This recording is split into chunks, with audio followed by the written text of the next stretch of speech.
up, and welcome to another Mograph Mocast. I'm Dave. I'm Matt, and joining us all the way from Portugal, Nidia Dias. I said that right? Yes. Yeah, let's do it. Hi, everyone.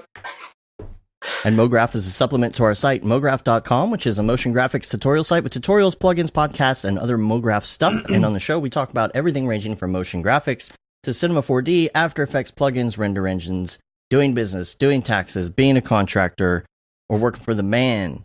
You can email us, info@mograph.com. Let us know what you think about the show. Send us your topic ideas, guest ideas, questions, if you got a guest you want to hear from, let us know. Yeah, let us know.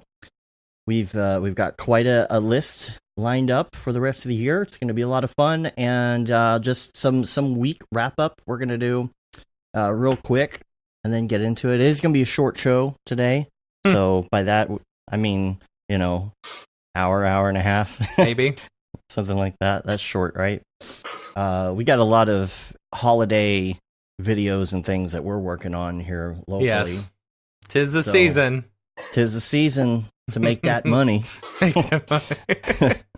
So we're gonna, we got to do this and get back to work. So, just a couple week wrap up things. We did not have a show last week for once. We decided to take Thanksgiving week off. Yeah, feels like it's been forever since we've done a show.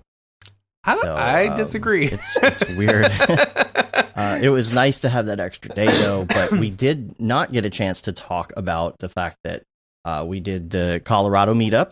Yeah. So we did that. That was a lot of fun. We went to the motion design, or the 3D design plus motion tour in Colorado. Are there any dates left for that at this point? There or is are. It over? I want to say there's one or two more. There's one tonight if you're listening to this live in DC, I believe. It's DC on the 2nd. Yes, DC, and then Miami is going to be on the 6th. Yes. And we will be talking later about our late January, early February event. I need to go start figuring that out this afternoon. And then what else as far as events? There was that. We had the beer meetup. I want to say, I swear almost 200 people showed up to that. Yeah, that beer meetup was really fun in Denver. That was really yeah. fun. I don't want to say what it is, but Beeple wants me to go with him on kind of a research trip for something. For an event. Yeah. A possible event. But it's a research trip, so we'll just call it a Beeplecation. Oh, gosh. Right? So might go on a Beeplecation with Beeple and do a little research there. Also, we had Thanksgiving here in the States. And a couple other things. We have a new Camp Mograph sponsor. Actually, let's just go over all the sponsors right now, because we haven't announced all of them. Okay. Some of them haven't signed their paperwork, but whatever. We love them anyway. And if they back out, then they back out, and they won't. We know they won't. Yeah. But as far as the Camp Mograph sponsorship, super excited. The Village sponsors this year, we're excited to have back on board Maxon, of course, who the fine makers of Cinema 4D and Redshift. Then we've got Octane Render, which is fantastic. We love Jules. We love all the people over at Otoy. Thanks for sponsoring that Village. And then excited, our new Village sponsor for this year, Video Copilot. So super excited to have Andrew Kramer and all the people over at Video Copilot on board. So the Village sponsors, they come with a couple tickets. So who knows? Maybe Andrew Kramer might be coming to Camp Mograph. I don't know. I can't say for sure, but yeah. So, and then one of our newest sponsors, one of our gold sponsors, it's a studio up in Portland, Minimal Massive. We're super excited to have them on board. They do fantastic work. You can check them out at minimalmassive.tv. They've done a lot of really, really cool stuff, and it's great to have. It's great to have a local studio, supporting local events like this. Even it's local for them, it's worldwide for us. But it's super cool to have another studio on board. So Camp Mograph. In case you're forgetting, tickets go on sale April 20th. So make sure and put them on your calendar, because it's going to be a fantastic event. It's 420, man. You don't even need to put it on your calendar. You're just going to know. Yeah, you'll just know. You'll be like, wait, I know what I'm supposed to do. The second you pick up that first bowl, you're going to be like, oh, I know what I'm supposed to do. Before you forget, do that first. Good Lord. You're going to pick up your lighter, and then you're going to be like, wait a second, I'm supposed to do something. I know I'm supposed to do something. It's 420. Oh, yeah, I'm supposed to buy my... I can remember it. Just give me a second. I just need to get high. Oh, man. So make sure that you keep that in the back of your head. Remember, that's going to happen. That's going to be during NAB, I believe. So it'll be the second day of NAB, because NAB is actually starting on a Sunday this year. So I've heard that a lot of the events and stuff like that are kind of like shifting. So, I can't say for sure, but I'm pretty sure. I'm about talked to a lot of people. 80% sure, yeah. Yeah, no, I've talked to a lot of people about this, and so far it does seem like the general consensus is everybody is shifting all their events and everything, back a day or forward, whatever you call it. If you normally come in on a Saturday, I would recommend coming in on a Friday. Yes. Which stinks because that's more expensive tickets. Or but we are come in try super early show. Saturday. Come in super early Saturday. That would be those. Actually, the super early Saturday ones are way cheap. Of course, it's Vegas. Everything's cheap anyway. That's true, except for bottles of water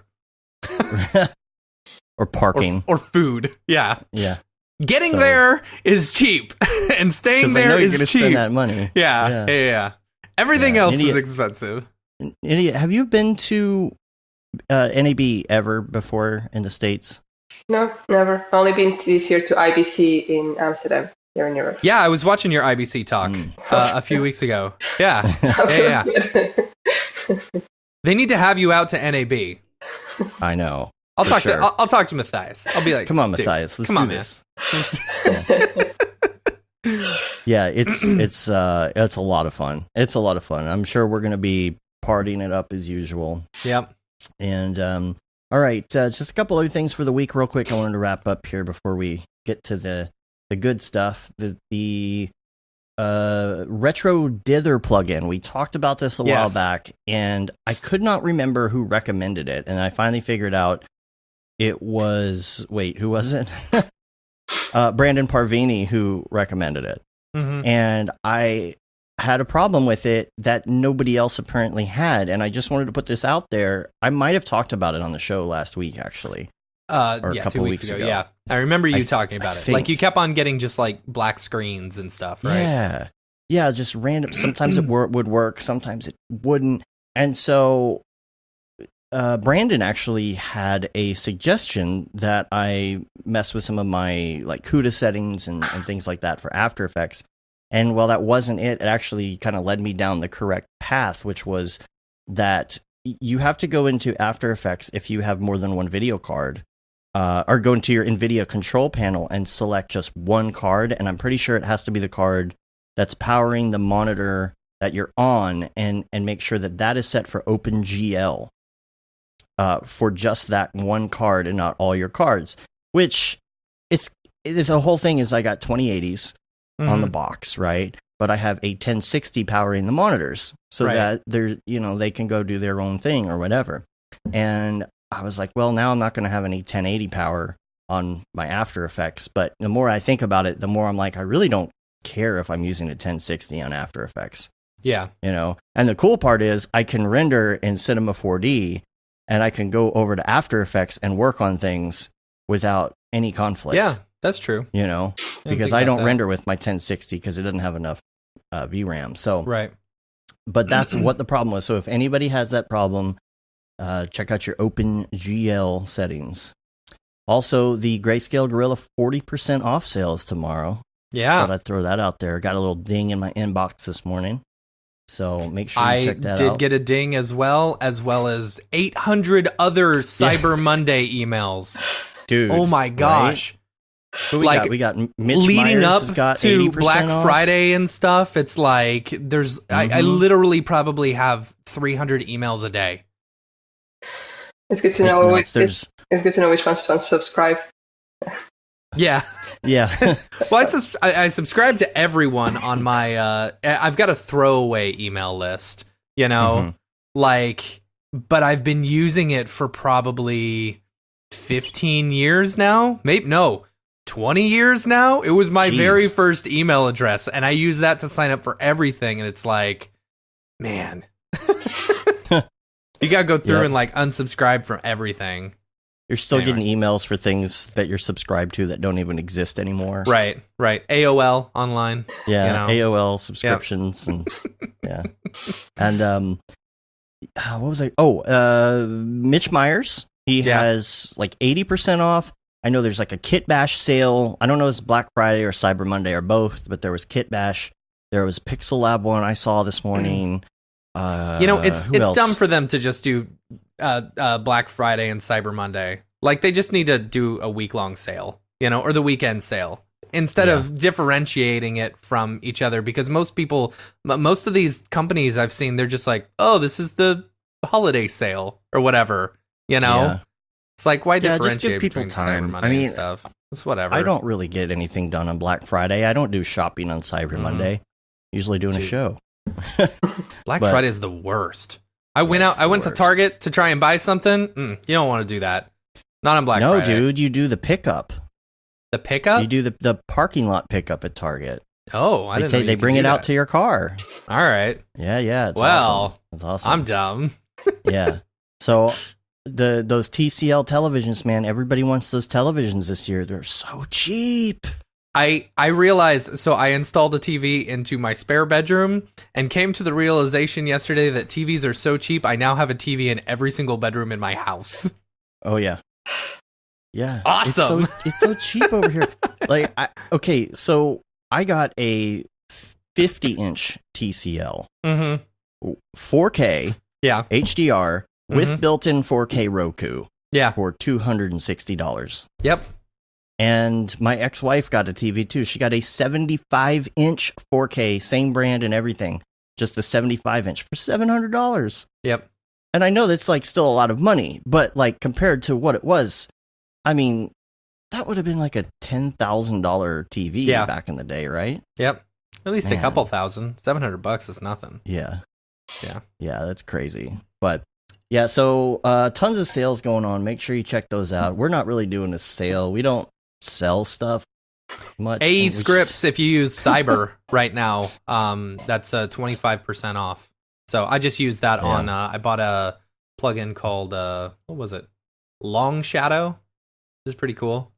So using that for a long shadow. It creates the long shadows, we got our updates to X Particles. That's also a good. Yeah. That is a killer deal. The X Particles deal, that is insane. Like we will upgrade every year because we've got 2 licenses and it's like $300 for both of them. That's insane. Yeah. Like $150. It's a good time each. to do it because they'll do the sale every year on Black Friday, and you can update your licenses every year. Hopefully, on Black Friday. It's a good deal. Yeah, you better keep doing that. Yeah, right. That's funny.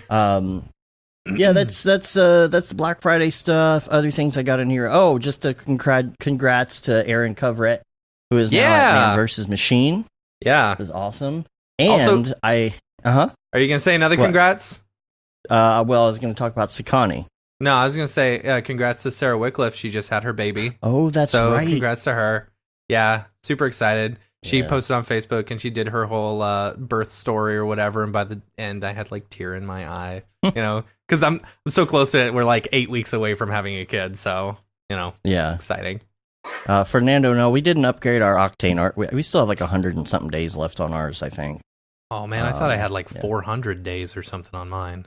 Well, I did too, but it's been 100 and something 150, 60 days. Yeah, this is a quick year. I was gonna say Sakani. He just posted this morning. He had told me about this because he's gonna come be on the show sometime in January, I think. That he was about to release a Star Wars short, so he did release some a preview image of it. It's like a Star Wars short that he's doing. I think this is like his own thing. It's not like actually, I don't think it's officially sanctioned. licensed. Yeah, right? yeah. So I'm really excited to see that. I think it's the 13th that he said that comes out. I'll have to look that up. That's it for the week wrap up. I did quickly want to do some Ravcock. What's your flavor? What's your flavor? Octane 2020 Yeah. preview came out. I put a scene in there to check it out, like 3.17 times faster with RTX. That's crazy. Which was really cool. I'm gonna have to get more cards. Nidia, what render engine do you use? Yeah. Redshift? Yeah. Okay. Yeah. Have you been on Redshift for a while? Beginning last year, I think. Okay. When I moved to Toronto Central. Okay. What were you on before that? Arnold. Oh wow. Oh. Okay. Because I had a Mac. Right. Yeah. Of course. Yeah. Yeah. Do Do you use like a render farm, or do you have like a bunch of cards stacked in machines, or what do you render with? Well, most of the things I do are still, so I'm happy that I can just render my machine. That's nice. Yeah. Or sometimes I need to do animation, but because I don't need like a massive setup, sometimes I just sleep during the night. That's pretty much at the moment. And if I'm really like desperate, then I'll use the render farm. Yeah. Yeah. How do you like the transition over from Arnold to Redshift? It was very easy. Yeah. Because Arnold was already like node based as well, kind of with Expressa.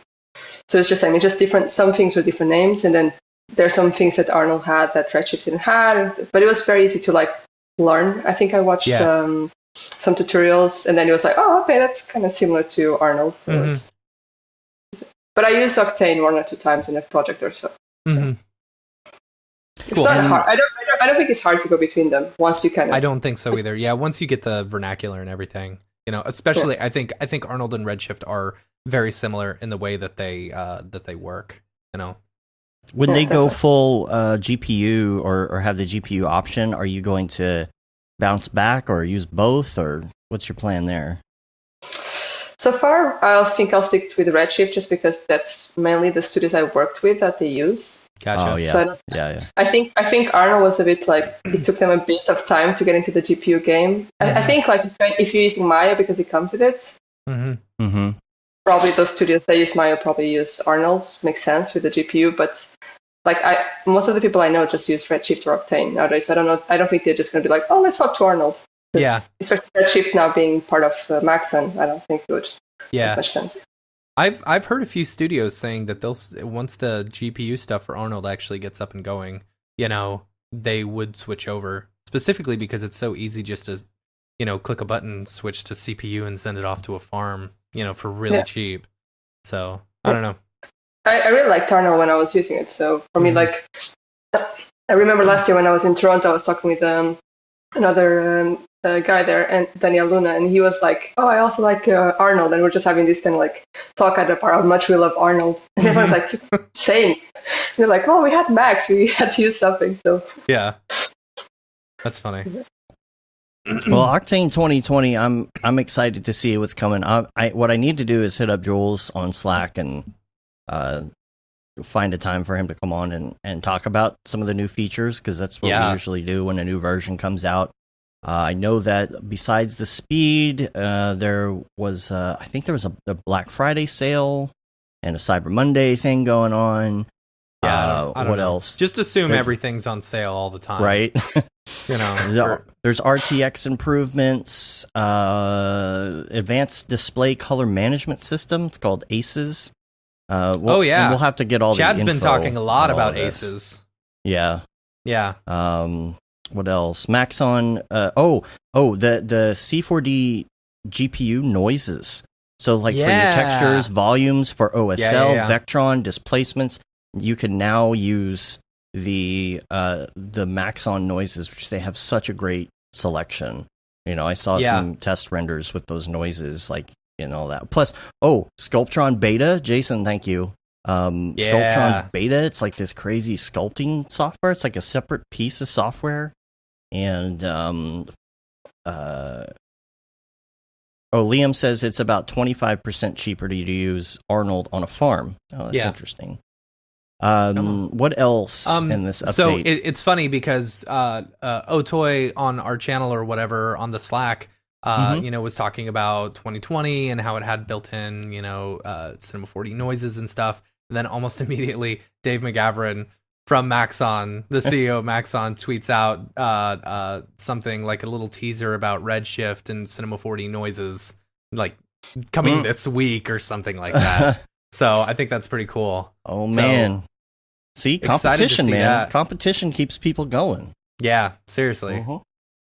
So, and the nodes in Redshift, it's looking like they're at least the node editor looks like the new nodes and the new stuff, which is pretty awesome. Yeah. I will be excited to see that. Just to wrap up the other Octane stuff real quick, there's a new sky model, which I'm interested to play with. It's a different type of sky model. You could switch between the legacy and this new one. What's Spectral the new, what is it? Wilkie sky model. It's already a sky model that's there. It's the spectral lights, what else? The universal camera 2 split focus that we were talking about a while back. Diopter. Yeah. Yeah, optical vignetting, which is cool. Oh, cool. So much I want to try playing around with. I'm just kind of waiting for the C4D version because I mean, I can get around in standalone. It should be coming in the next couple of weeks. Oh, LiveDB2, which is going to have a huge like OSL procedural shader library, Hydra render delegate for Houdini 18, Solaris viewport. We talked about Sculptron, new enterprise subscriptions, perpetual 2020 licenses. Daz Studio is in the free tier now as well. Oh, interesting. Yeah. So we'll get him on. We'll talk to him about that. And yeah, that's pretty much it for 2020. I know I feel bad sometimes because I feel like people vent in the Facebook group not knowing that Jules is actually in there. I guess there have been like some license confusion and things, and they're working really hard to get it all. What, the people like pirating it and then saying, why doesn't this work? That's a whole nother. Yeah, that's like, this thing isn't working. It's 3.07. It's like, well, you could upgrade to 4 for free. Oh, no, I can't because reasons. Oh, okay. Yeah. You pirated it.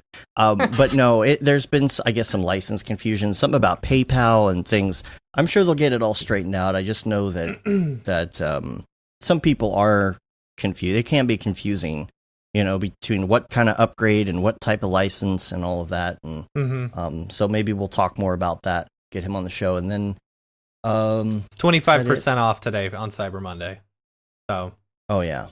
And then lastly, Nvidia dropped all Apple support, by the way. All Apple. Apple support. So what are Hackintosh people doing? I'm a little surprised, but I'm not too terribly surprised. Like I was holding out just a little bit in hopes that there would be some sort of something that they would do with the new Mac Pro. Yeah. But I guess if it's not happening, it's not happening.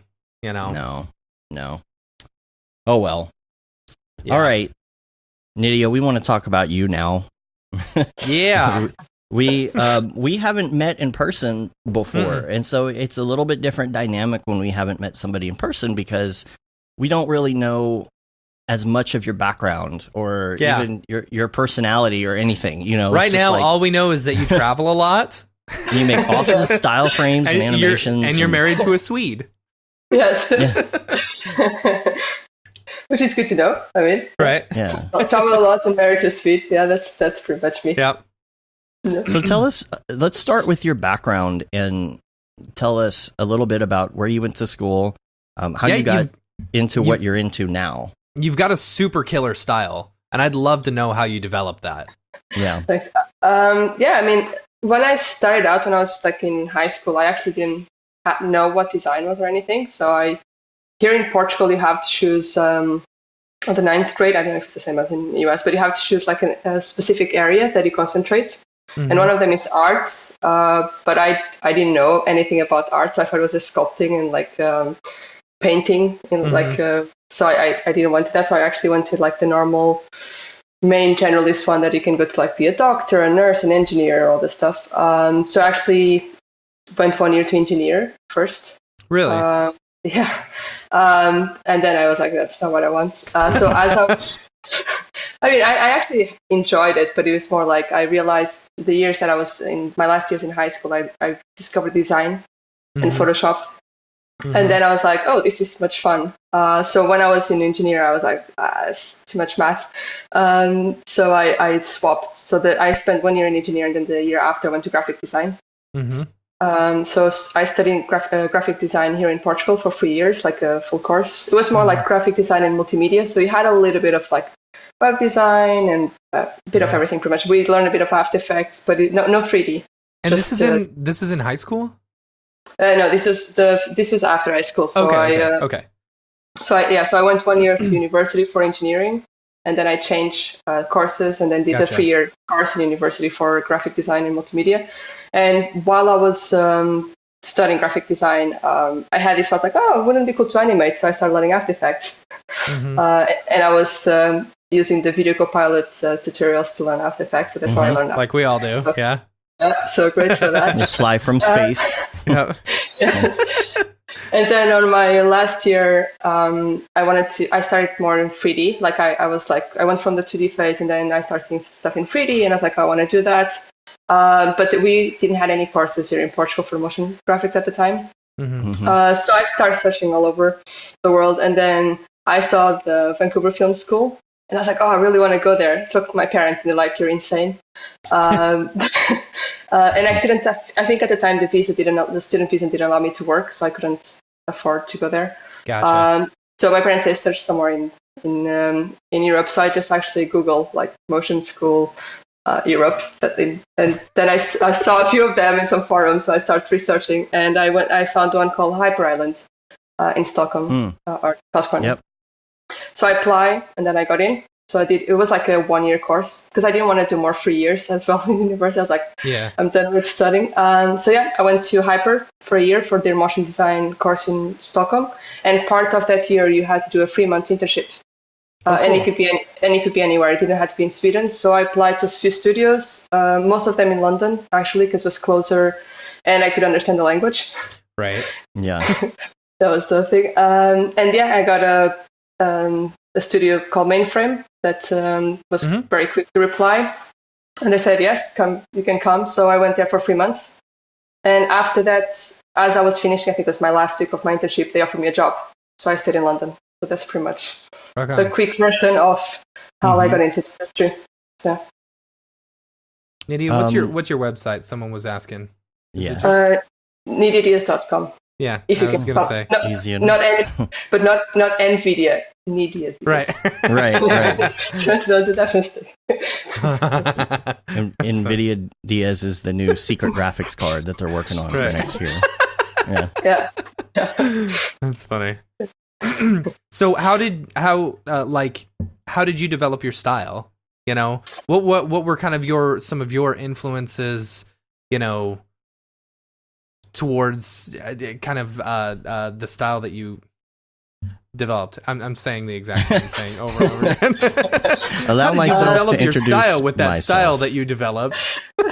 Well, the first 3 years when I was in London at Mainframe, I was doing a bit of everything, so I didn't have like a style. I was pretty much using those 3 years to explore different. Like I didn't even knew at the time what an art director or like that you could just do style frames. So I was pretty much animating in Cine 4D or comping in After Effects, you know, whatever came along I was doing. And then on the side I'd like to do just experiments, so it wasn't like any particular thing. I just wanted to try different stuff.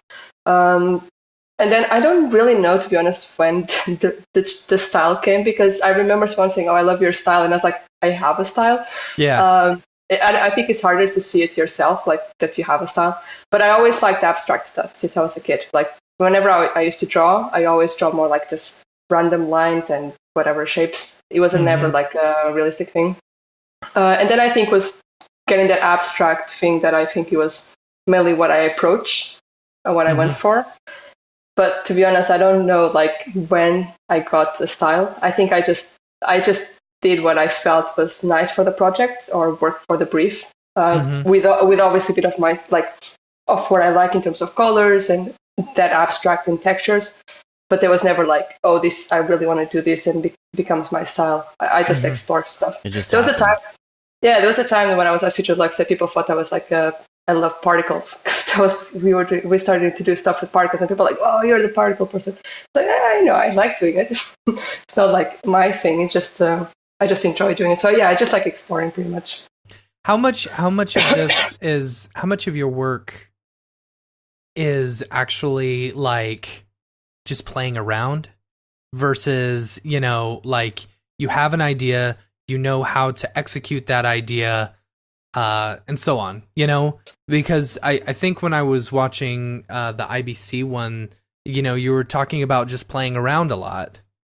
Yeah, so usually I have, like, when I do, imagine, when it's commercial work, it's much more focused on the idea and like the look. Like I kind of have like an idea of what I want. If I'm doing personal projects, usually I think I separate them into two sections. Either the one that I just go around and just play and just try finding something new, or one where I really try to find a technique, or like I seen something, maybe like there was one that I did the flow where I was like, oh, I really want to have this kind of ink style paint thing in 3D. Like, how can I achieve this? Or like in the computer, so I don't have to like actually have to film it and stuff like that. So it was just experimenting with that. So it wasn't like a final idea, like I really wanted to be this, but I wanted to be like painty look like. So then I just explored.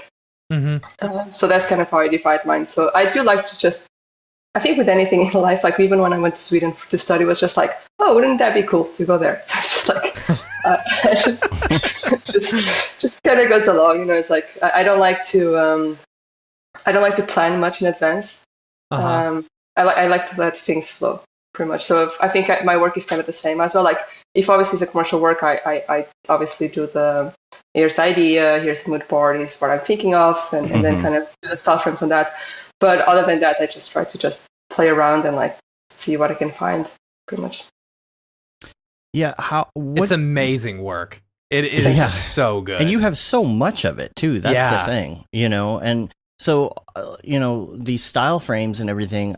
How do you decide how much time to spend on the style frame? And is it something that once you develop it, you use the project files that you built it with, or do you kind of start over, or how do you go about doing that?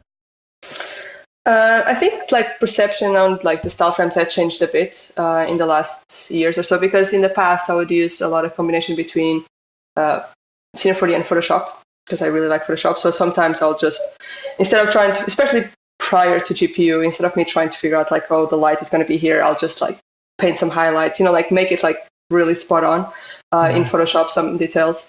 But nowadays, like whenever I do a style frame, people go like, hey, can you get the Cine 4D file, and then we just animate.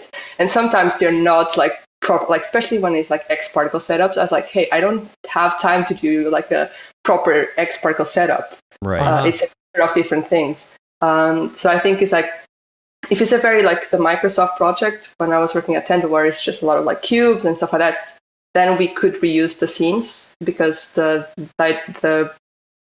objects itself were quite simple and the lighting was already there approved. So obviously we could play with it, and then we had to just adjust a few things. But when it goes to like more crazy things, sometimes it's just mixing setups. So I tell them like, I can give you all the Cine 4D files, you just have to combine them into one and make it. But yeah, it's a bit restricting sometimes, because you never know if they're going to ask you for the Cine 4D. I always give the Cine 4D files either way. But for me, like I always try doing, depending on the project and the complexity, because I work remotely, I always send stuff at the end of the day. So I always try to have like at least a really good style frame at the end of the day. So that always allows me to have like the most perfectly named Cine 4D file and all that stuff, right? So I try getting it organized as I can as I go, but sometimes you're just exploring and trying things out, and then it's like a mess, the files, and When you're I forgot what I was going to say. Freelancing. No, yeah. Like when you're trying to build these style frames, or you're working with clients and they're wanting the projects afterwards, are you building it in a way, like are you sometimes having to build it in a way where you know that they're going to animate it, you know? Or are you just like, I'm exploring, this is what I'm doing, I'm creating something. Here it is, you do whatever you can with it. depending on the project, I think I'd go more for the experimenting because I think because the initial phase of the style frames is what's going to dictate the style. So I don't want to be restricted in trying to make like the perfect setup in X particles. I like that. Yeah. When at the end of the time, maybe go like, oh, that's not the one we want, right? So I think for me, it's more like working fast, trying to get like more variety or different colors and stuff like that, just exploring. And then sometimes I do get time to like imagine the client liked a certain route, then I can pick that one and then just kind of organize it a bit better and try to make it a bit better as well for whoever has to take it. But I try to avoid like I said, especially with particles, that's the hardest one. It's like people like, cool, this is approved, like let's do it. And I was like, dude, I had one day, I couldn't do the full setup. It's like 4 different setups combined into one in Photoshop or After Effects. Yeah. How much of the work that you do for these style frames then go on to you actually working on the projects as well, you know?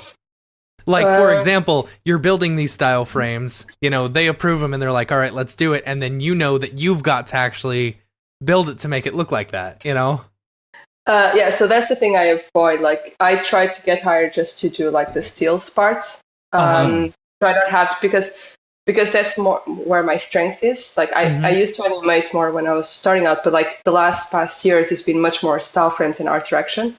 So I tell from the start, like, hey, that's not where my strength lied. I can do some animation and I can obviously continue on, but I always suggest that they should get someone else that is much more technical and can probably pick what I've done and make it in a much better way than me and faster probably. So, so I think it's mainly that. The project that I sometimes continue is where if someone hires me to do style frames, like a direction, a route for that, and the client likes my route, then sometimes I go in as the art director because they selected the route that I thought of and all that stuff. So more on that sense, I'd say.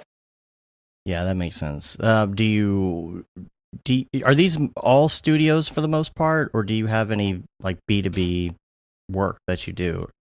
Mainly, I'll say 95% is studios, or if it's not studios, it's like other freelancers that contact me to like they're having a big project and they want my help as well. But mainly, like I work with studios. Yeah, I was thinking if there was any client work, but no, mainly even if it's not. Yeah, no, never direct to client. I think if anything is with agencies as well in between. Okay. Yeah. Also in the chat, if you have questions, let us know. We got a couple questions in here, I think. Copycat wants to know how I get a background like this. This is just green screen. That's all it is. It's just green screen. Look, here. You want to see behind the magic? Yeah. Oh. Yeah, this is just a green screen. Other question from Copycat is, what steps do you take to understand what the client wants? I mean, I guess it depends on the client. Some of them have like a very good brief, like they're very like they know what they want. They have already reference and stuff like that. So that's pretty much just trying. For me, usually it's like they always try to sell something, a product, or showcase something new. So it's trying to understand what they want to showcase in their product, what's really important, what are like the main things that they want to like showcase. Like I kind of learned that as well from when I was studying graphic design. When we had two logos, our teacher will always say that you should like do some keywords of what the company means or what their product and stuff like that. So kind of the same in the brief is like, what is the client trying to sell? Who is their target audience? What style do they want? How long is the piece? What's the budget? Because that obviously influences how much you can do. So all those main stuff. And then there's other clients that some of them just say like, do whatever you want, which is great. And then that's good. And some others have like an idea what they want, but it's quite loose. So then but you're also allowed a bit more exploration time. So it's not like, oh, send us a PDF like in a week with everything. It's like you can send them stuff and then go like, okay, more like this. So you can also like show a few quick sketches to say, okay, we did some tests like this. Is this what you want? And then be like, oh, that's too crazy or too abstract, for example. Sometimes it happens and then you turn it down. And then there's a good, like, I like when there's like this kind of back and forth with the client. So it's not like just one-sided. Yeah. How in the world do you get into like just creating style frames? Like, because this is like, to me, you're explaining this. I didn't even know that this was like a thing. You know, to do just it's like, style frames. Yeah, because it's like this direction is cool. Especially, you know, it's like, okay, I'm building something, I'm experimenting, I'm taking what they want, and I'm building just I'm building a style, you know? And it's like, I'm looking at the Microsoft project that and then you don't have to run all the sims at the end. Right, you don't have to run all the sims. It's like, and you're only rendering out a single frame. You know, it's like nice. That's super killer. How like what was it that pushed you in this direction versus like going full animation or something like that? Like I can see just off the bat, you've got an amazing sense of design, you know, and I think that definitely pushes you, but or helps with that. But what was it that you said, all right, this is going to be my focus? Yeah, I think so. I think the like I said, the looking at saying that I have a lot of graphic, I think is because I had a graphic design course, which was mainly like pure graphic design, like making logos and all the stuff. So I got a lot of the design principles from there, like, you know, all the contrast, balance, and all the stuff. And then I think was when I was at Mainframe. So because, like I said, I was doing a bit of everything there. But then once in a while, we're like, okay, we need some quick style frames, or you're good with typography, you know, layout and stuff like that. Can you work on that? So I started doing more and more of that, and I was like, oh, I really enjoy doing this. Like I can actually perfect that one frame rather than having to like quickly do this animation and not having like that detail as I want. So I started with that, but I was still doing a little bit of motion and all this stuff. But at the time I was like, oh, it would be great if I can just do this. And I realized that a lot of times, because you have to pitch, or you have a project and the clients want to see it. So every project we got, we always had to show something, concept, style frames. So that's kind of where my idea of like, maybe I can do this as a job. That's where it started. So after those 3 years at Mainframe, I actually quitted and I actually joined a graphic design studio just because I wanted to go back to graphic design. Like I felt that for me to move on into like being an art director and stuff like that, I had to go back a bit with my graphic design roots and kind of understand as well, like for print and all this stuff, I wanted to have a bit of like, I wanted to understand a bit of everything to kind of be sure that whenever I got a brief for a specific thing, I can fully understand because I passed through that. So I did a 1 year in a graphic design studio in London. And then after that, I got a job at Future Deluxe as a senior designer. So that's where I started doing even more style frames. I still did animation there as well because we were very small at the time compared to now. They are. But it was still like very focused on design because Future Deluxe is very design driven. So I think that's where kind of my career kick started, was from Future Deluxe. That's interesting. Cool. The progression, you know, they say hindsight is 20/20, but when you think about, I mean, anyone really, like how did I get here? How did I get down this path? Like it seems so random. You look back, it's very obvious. You know, it seems like it was a very natural progression for you to get where you are now. You just spoke at NodeFest, right? When was that? Yes. A couple weeks ago? How was that? It was great. I mean, that was the flight. Oh, yeah. Flight was fine because I actually was at, I mean, the way there was fine because I was actually in LA a week and a half before for Adobe Max. Oh, cool. So I went first from, I mean, it was funny because I kind of travel like around the globe. Yeah. Because I went from here to stopped in New York, slept there one night just at the airport, not at the airport, at a hotel at the airport, inside of the airport. And then the day after I went to LA, spent a few days in LA. And then from there, got a direct flight to Sydney. And then I took some days off, so explored Sydney, and then did a 1 hour flight to Melbourne. The problem was on the way back, which was like 2 long flights. But I stopped as well in Singapore and I took a night there because I was like, I can't do 2 long, massive flights. Yeah. But it was very interesting because I was like, so one night I didn't explore New York, but it was like 1 night in New York, a few days in LA, a few days in Sydney, a few days in Melbourne, Singapore, and then I stopped in Munich before catching the flight to Portugal. So it was a very long, in 20 days, I kind of stopped in a lot of places. Complete circle around. And you did go completely around. You didn't go backwards. Does that mean you're in the future now? No, I did lost 1 day flying from LA to Sydney. So I left on the 6th and arrived there on the 8th. That was very confusing. I think you might have to celebrate your birthday a day later every year because yeah, I enjoyed Node as well a lot. It was nice to meet a lot of people that I also knew online, but never talked with them, so that was great.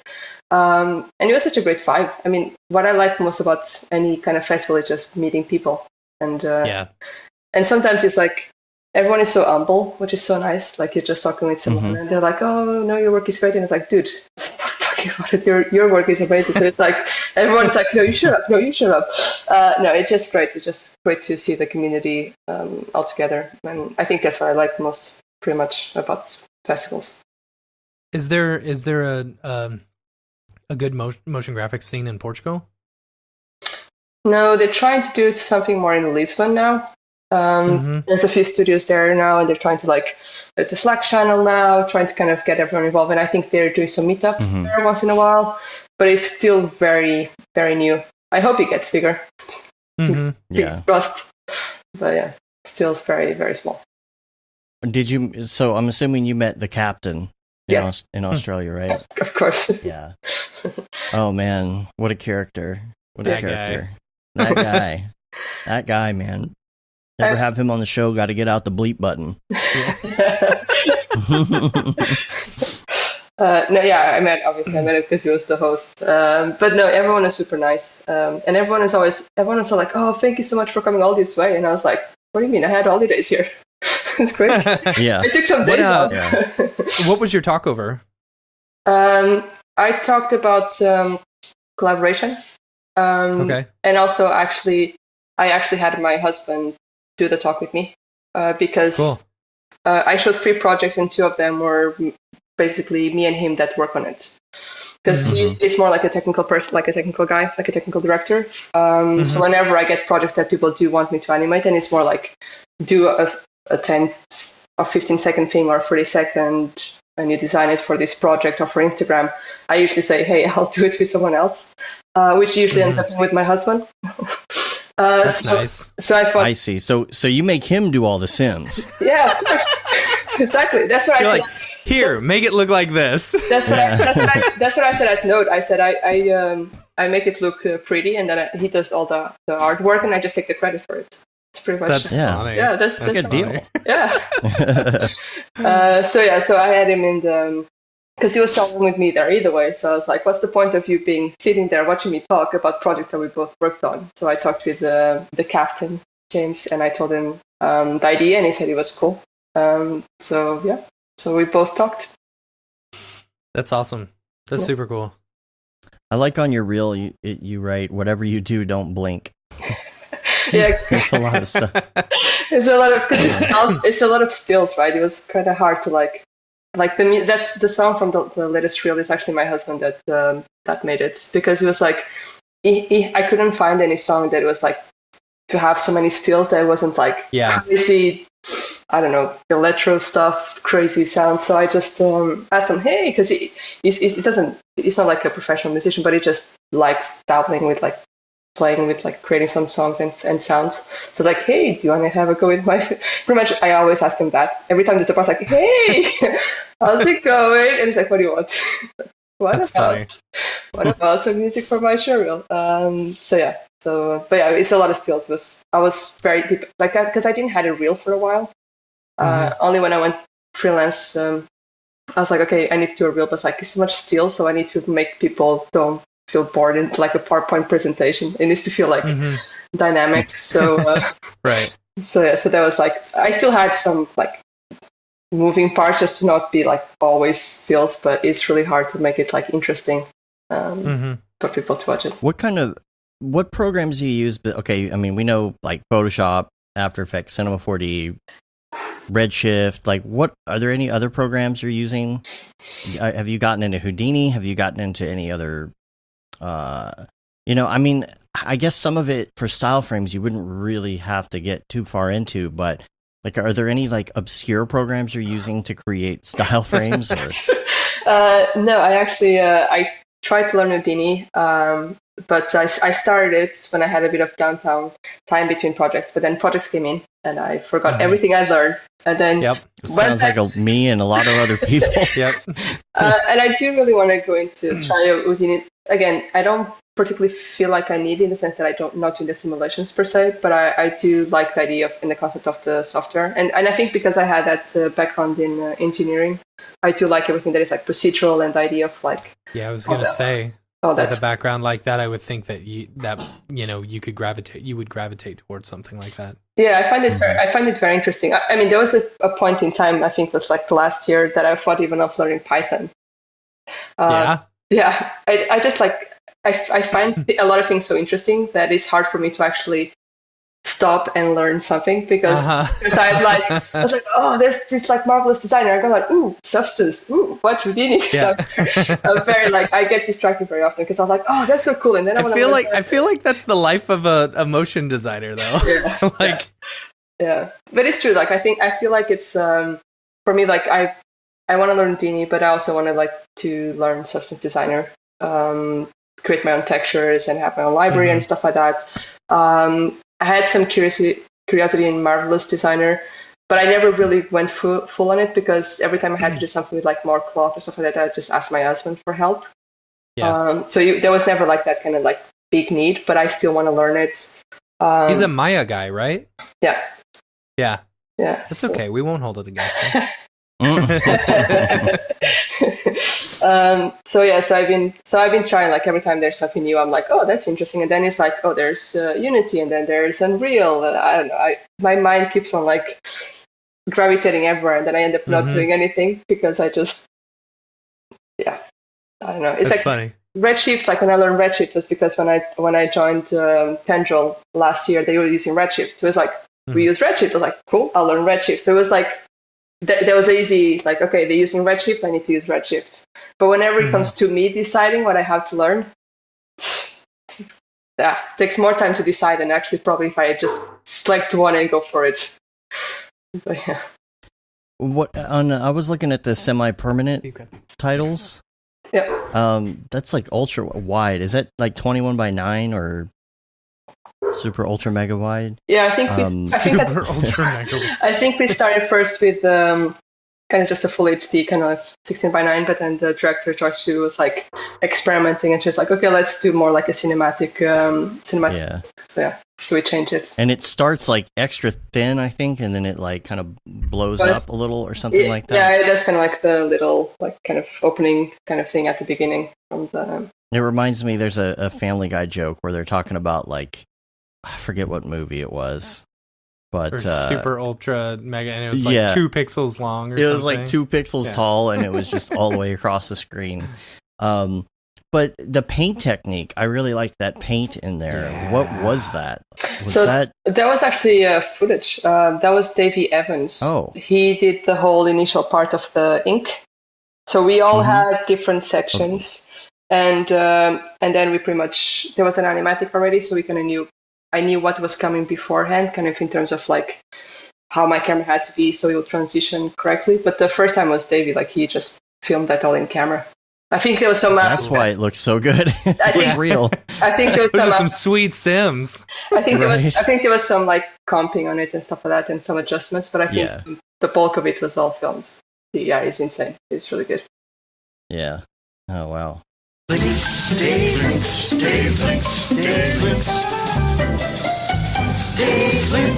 I got some links real quick I wanted to go to. We can talk about these, and then I wanted to do a Beeple's People. We haven't done that in a few weeks, and then into our Mograph recommends, so we can learn a little bit more about some other areas of your life here. Let's start with the links.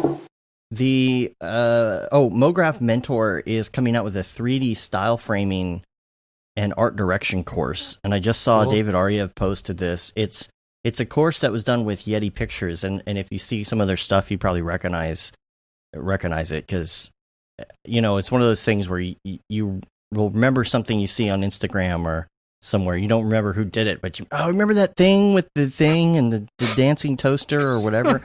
It's one of those things. Like, I recognize a lot of the things that they've done, and they're doing this style frame course, which is really cool looking. So check that out.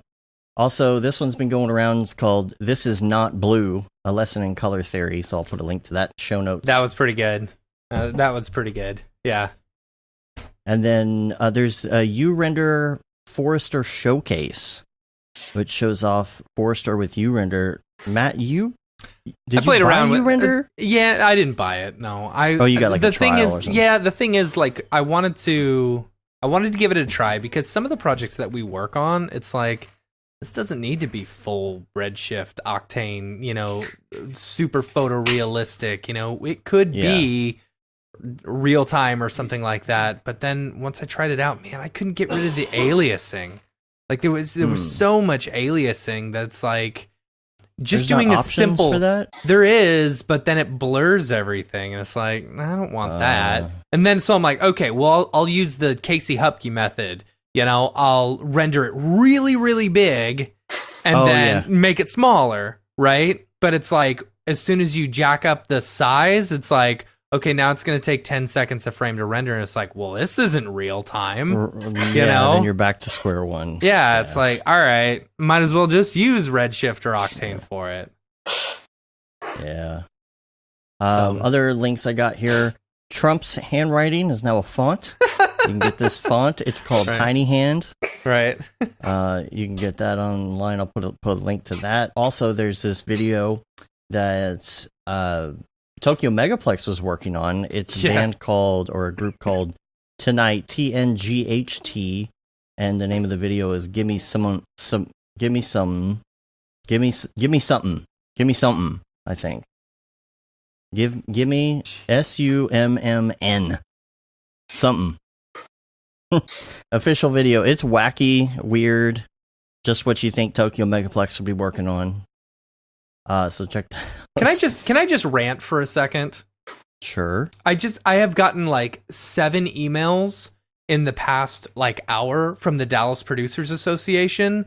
They're having some sort of vote, on the bylaws of the Dallas Producers Association, and everyone is replying all or sending their own little thing to every single person on this freaking Dallas Producers Association list. If you are a member of some sort of association where you have everyone's email, don't start political discussions with people about. It's annoying. It's like I'm done. I'm done with these people. I'm blocking it. We're not even members anymore. I know. I still get all the emails though.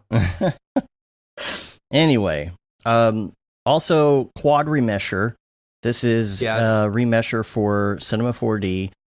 There is a plugin for Cinema 4D now for Quad Remesher. However, you were telling me you thought that this was based on Quadraflow code. I don't know if it is or not. I could be wrong. I had downloaded the free Quadraflow one that I can't remember who did it, so I apologize. Quad Remesher looks super good. Like, it's pretty impressive. Now, I don't know if it will. I'll have to. I didn't see any info on like if it was the same. As I don't know. Or based on that.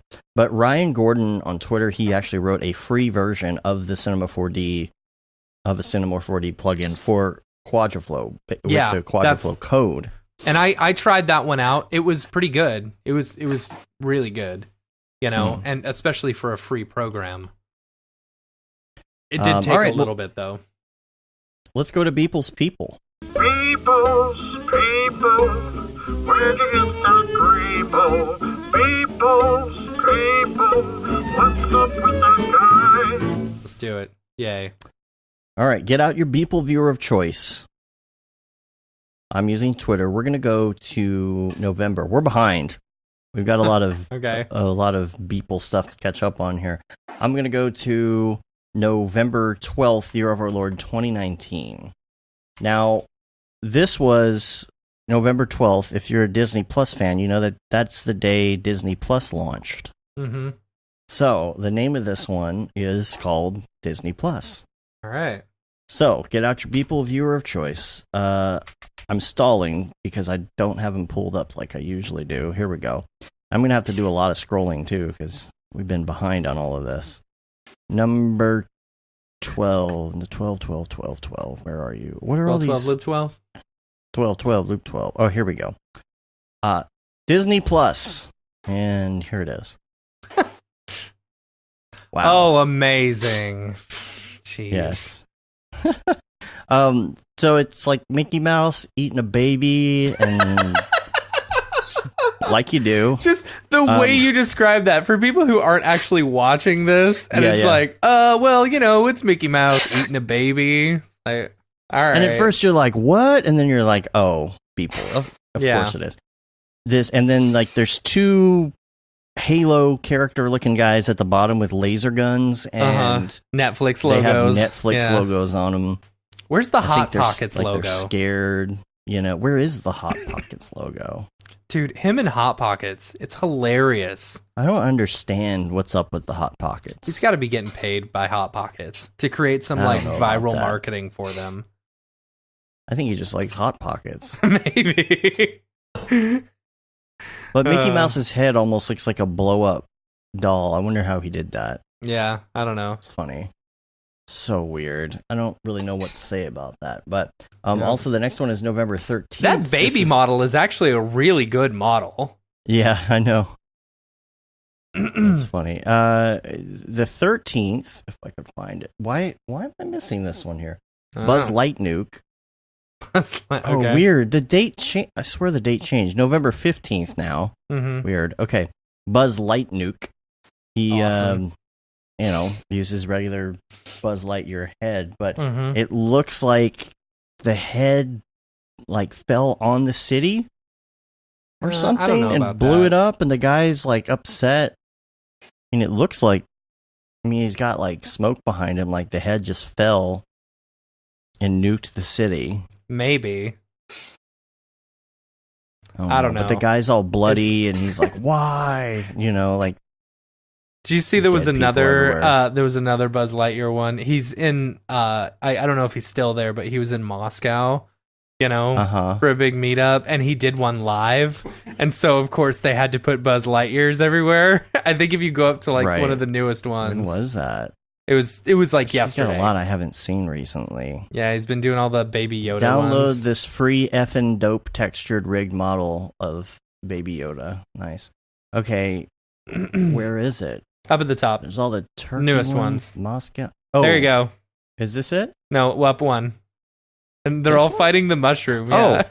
Oh. Weird. They're fighting the mushroom, but then there's mushrooms growing out of a bigger one. Right. And this painting, like, he's got like a painting style, and then he has like a canvas texture on top of it. I'm curious if he's like, because he did this one live, I guess, and I'm wondering if they're throwing out ideas, and he's like, like he does, where he's like, no, this is crap, whatever. He's like, let's just see if we can do something with it, and then he throws a filter on top of it. Yeah. No, the last one is November 16th. It's GAN-powered meat horse. Okay. And it's a gorilla, so I'm not. Yeah. I don't quite get it, but this I don't know. This feels a little old school to me. This is like a 2018 Winkleman. Joint. Yeah. It's got like classic 2018 Winkleman. Yeah. It's so 2018. And people who were 2000 late. Oh my gosh. You're fired. It's been like 11 years since they were 2000 late. This contraption on the top, it almost looks like a motor, and there's a dude in there like powering the gorilla body with no gorilla head. But it really felt kind of old school to me, but then he added that texture and paint to it. So interesting.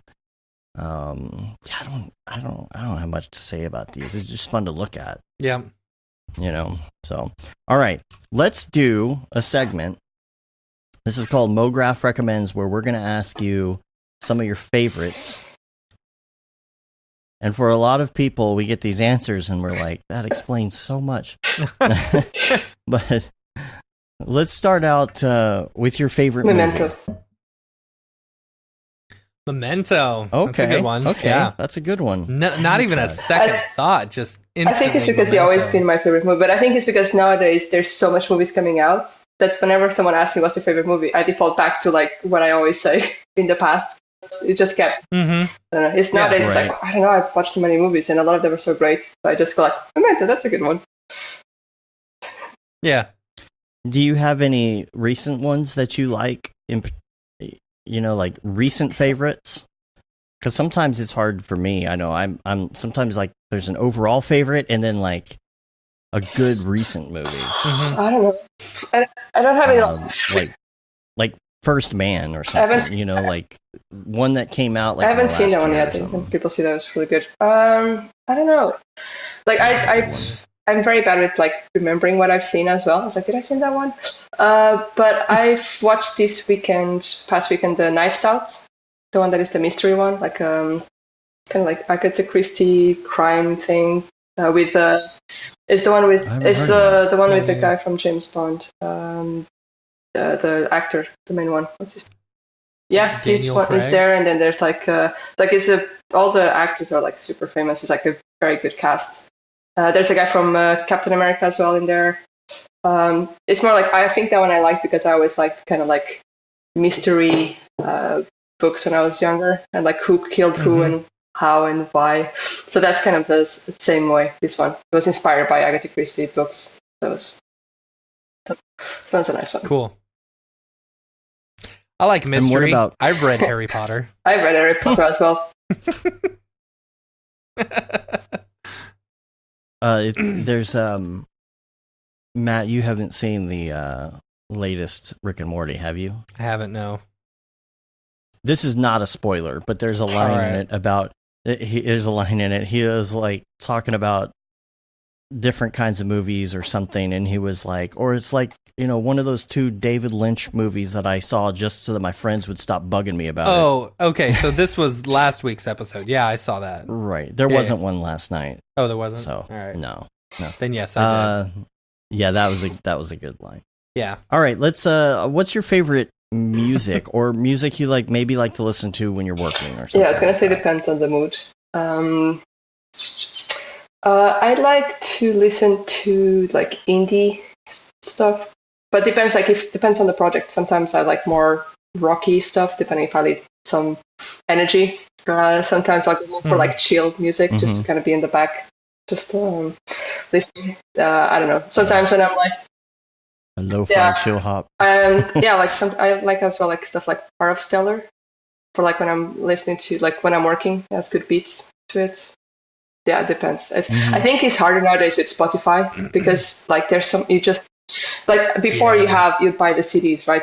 You listen to the whole thing of that band and it's like it's my favorite band.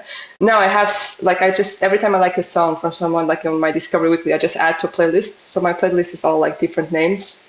So I feel bad a lot of times. I'm like I don't have like before I'll be like, oh yeah, this is my favorite artist. Now I'm like I know. I don't know. The kids these days will never understand what it's like to have one of your friends say, hey, have you ever heard of this band? And then finding your new favorite band. Yeah, no, but yeah, I feel bad as well. Like I'm like always like, whenever people ask me, it's like, oh man, I should be better at this.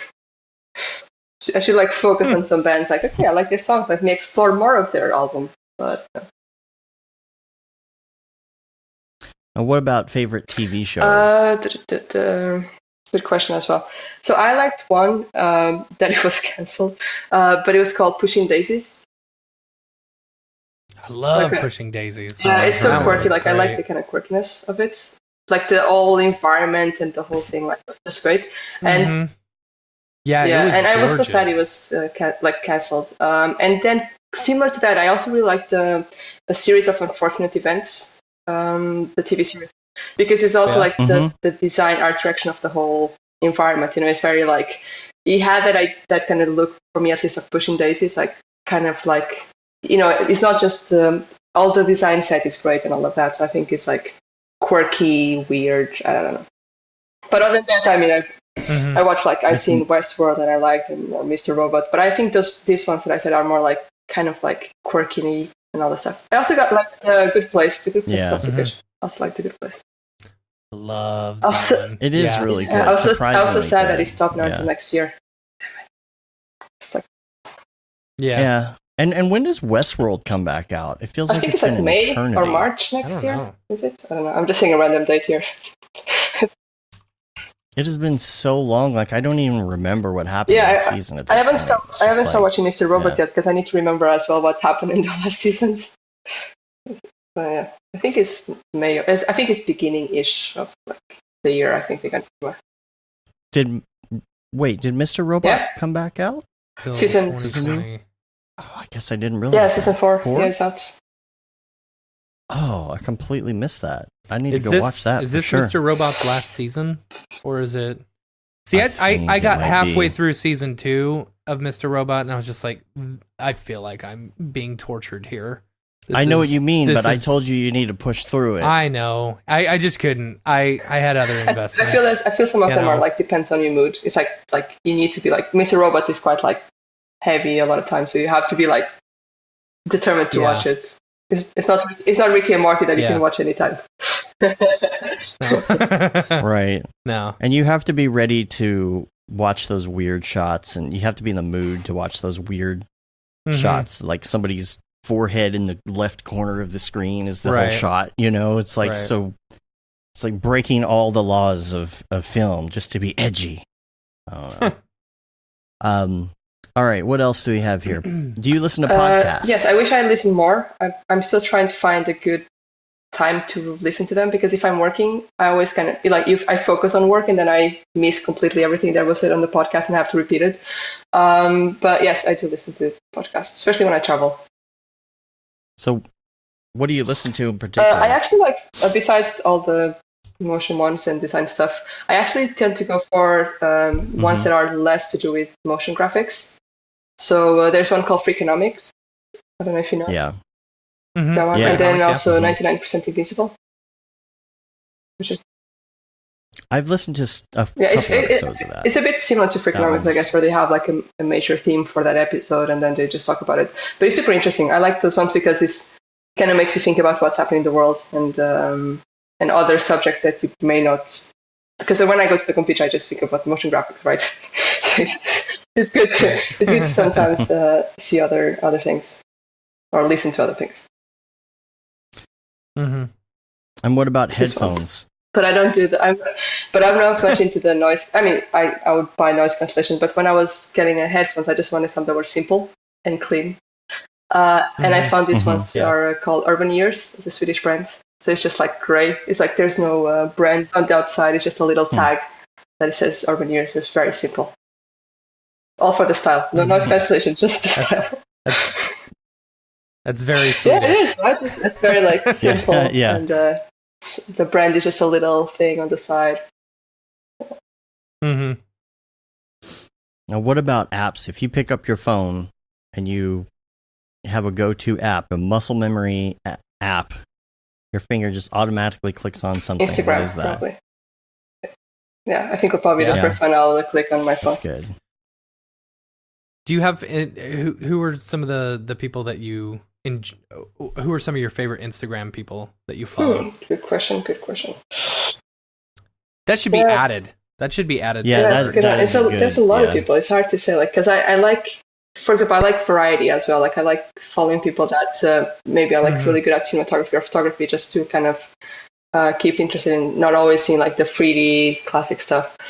Good question. I mean, obviously, I'd say my friends because I love following their stuff, like Rita or Danny. There's my friend Toros is putting a lot of cool stuff as well. I don't know. I just follow a lot of people. Just I don't have any like, because I just check my feed. I don't go like specific. That's fine. I'll just go to your Instagram and just start following the people that you follow. Yeah. I actually realize I tend to do a lot more of the stories nowadays because I just you just tap it and stuff like that. Yeah. It just feels like and then you can can comment more easily. Like it's much more like, oh, I'll just send like an emoji on this or say like, oh, that's great or congrats and stuff like that. It just feels much more easier and natural. I don't know. Yeah. It's really cool, like in a conference environment, if you go to an event or something, to be able to like add stories, add other people, they add you, you kind of get to put a picture together of what's going on at an event when you see all of that. All right, now the last one. This is the toughie. What is your favorite life hack? What do you mean by life hack? Here it comes. Here it comes. This is Mitch Myers. His classic life hack is to turn the toaster on its side to make some bomb-ass grilled cheese. Do you have anything in your day-to-day that you do that's like a secret or a trick or a shortcut or something to life in general? It doesn't have to be computer related or anything. I know we totally put you on the spot. Yeah, no, especially with that example, like I can't beat that one. Mm-hmm. No, I don't have anything. I think it's not a life hack, but I'm just trying more and more to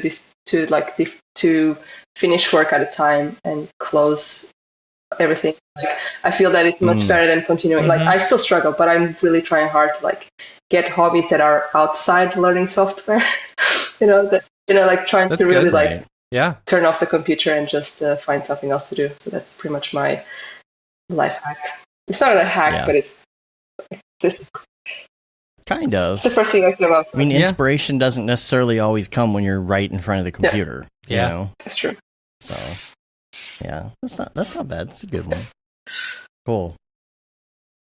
All right. Well, I think we're gonna wrap it up and get back to our holiday work that we got to get done. I got a lot more things to buy on Cyber Monday.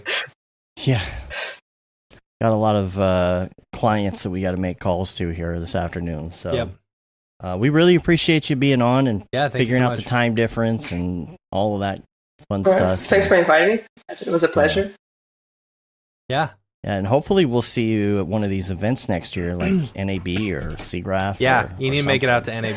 That would be cool. I always feel really good about those shows in there. But I think it was cool as well. I think is SIGGRAPH the biggest one, or is NAB the biggest? NAB's the biggest one. SIGGRAPH this year is in Washington, D.C., so the flights may be cheaper for you. Yeah. Well, NAB is bigger because it's... NAB isn't the bigger graphics show. I mean, a lot of people come out for motion graphics, but there's other things, and that's why it is the biggest. But SIGGRAPH is like just NAB's graphics, bigger video for games, all the Adobe stuff, like After Effects and Premiere. Really big there. Yeah, not so much at SIGGRAPH, I don't think. NAB is like television cameras and audio trucks and satellite dishes, but also software. And also graphics, you know.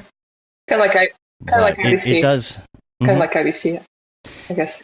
Yeah. Yeah, but it's also one of those things where I feel like even though SIGGRAPH is more geared to motion design and motion graphics, I feel like NAB, just a lot more people show up. Yeah. I think it's because it's easier to get there. It feels like it. It's cheaper. Yeah, maybe that's why. Yeah. I don't know. All right, we're going to get out of here. You can rate us on iTunes, leave a review. It helps get our ratings up. So does subscribing on your podcatcher of choice. Oh, we need to do a newsletter here pretty soon. I forgot about that. Wow. Gosh, that was quick. Yeah, it's December. I guess I got to put that out. Jeez. It's December. When did that happen? All right. Yeah, have you even started listening to Christmas music yet? Yeah. I would have figured, like, as soon as, like, Thanksgiving was over, you would have been in, like, a scarf and, like, a Santa hat, and... I don't have to get dressed to listen to Christmas music.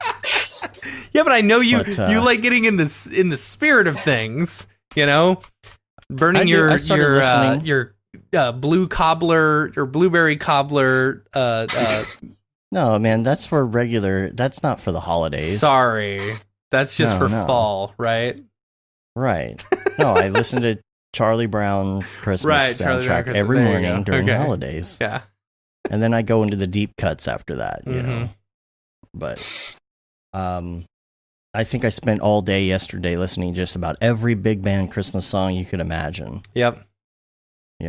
So Tony Bennett and what's this year's one? Sinatra. The big song that's going to be in your head. Last year it was Mariah Carey. It was all Mariah Carey. It's always Mariah Carey is always just. I think there was the big meme last year where like making people listen to Mariah Carey for Christmas, you know. By the way, Well, see, right now all I have is Skater Boy in my head because you put it in my head this morning. Shouldn't have said it. It would have been gone. I saw the funniest meme yesterday. I was dying laughing. So, do you follow the subreddit DIY, like WHY? So someone had WHY? Yeah, DIWHY, like DIY. You know, like why are you doing this? Someone had glued a toy horse to the back of their cell phone case, right? As like a holder, so that you could hold it with you hold the horse and it, you know. But they didn't realize that the horse's head was like peeking into the camera. So every picture they took, you had this little horse head in the corner. Photobombing. Oh my gosh. Oh, sorry. Anyway. Now I gotta see it. I gotta check it out.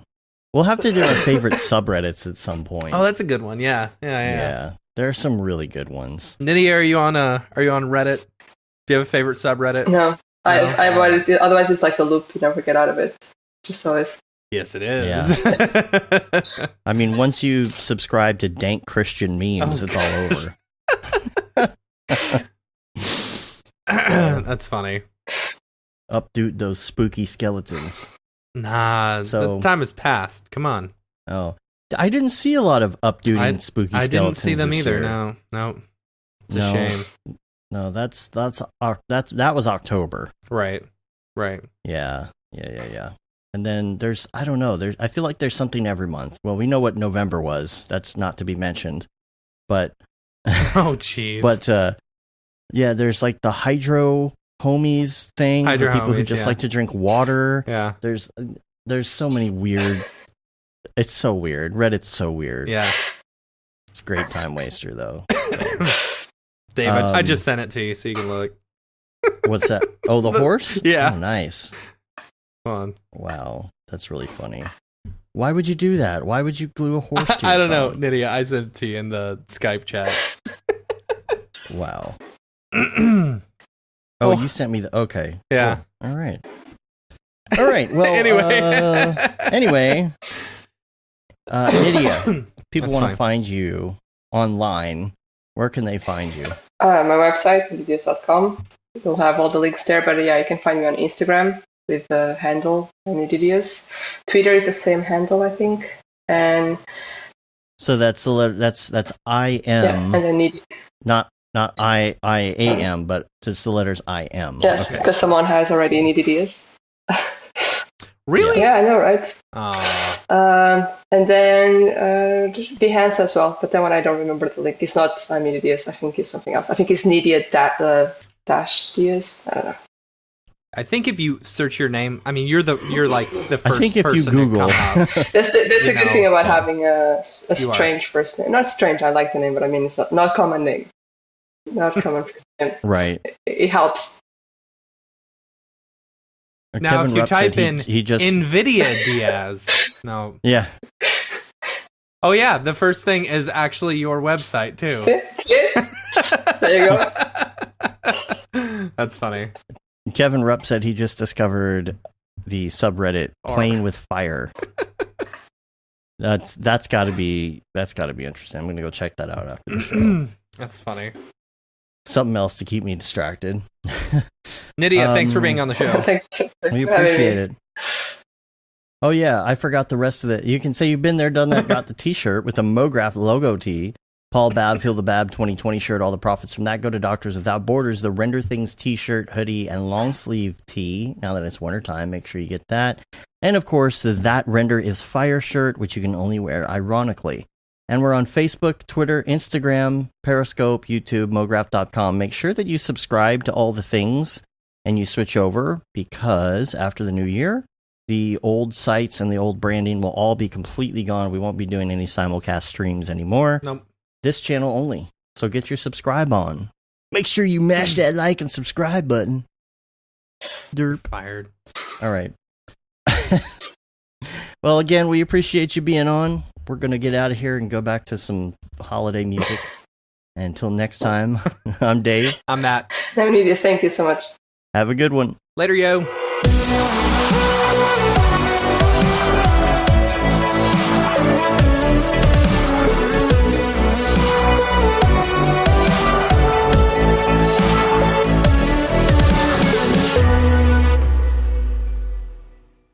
Pretty good, I guess. Mograph.com, an online resource for motion graphic artists. Start your week with the Mograph podcast. Industry news, interviews with your favorite artists, and terrible humor. Watch live shows and interviews from Mograph events like NAB, SIGGRAPH, Half-Res, and local meetups. Our Mograph Talks feature live demos and motivation from artists all around the world. Sometimes you gotta make stuff that you're not gonna put on your reel, and I'm not here to judge. What if Rick and Morty show up for the countdown at midnight? That's where I peaked in life, in my career. We gotta stop this thing, Rick! It's gonna kill us all! Hear from the people that create your software, design your render engines, and artists that are changing the face of modern motion graphics. You get that render done. Yeah, you better frame what? Mograph tutorials and online classes will teach you about Cinema 4D, After Effects, as well as other popular software and render engines. Throw in the HDR Studio, take the render settings, pick the HDR, put in a reflection, and gorgeous. Branch into new software. Learn time-saving tips, techniques, workflows, and lessons that'll keep you up to date in the world of motion design. Oh, brother, those are some of my favorite elves. I love projects that scare me. When our art director comes to us and asks for something that I had never done before, man, it gets me pumped. Join the conversation in our live sessions. Check out our plugins, or join the hundreds of daily active users in our Slack channel for technical help, advice, contests, or just to joke around. Real nice banana. Ah, that's so funny. All right. I'm gonna live forever.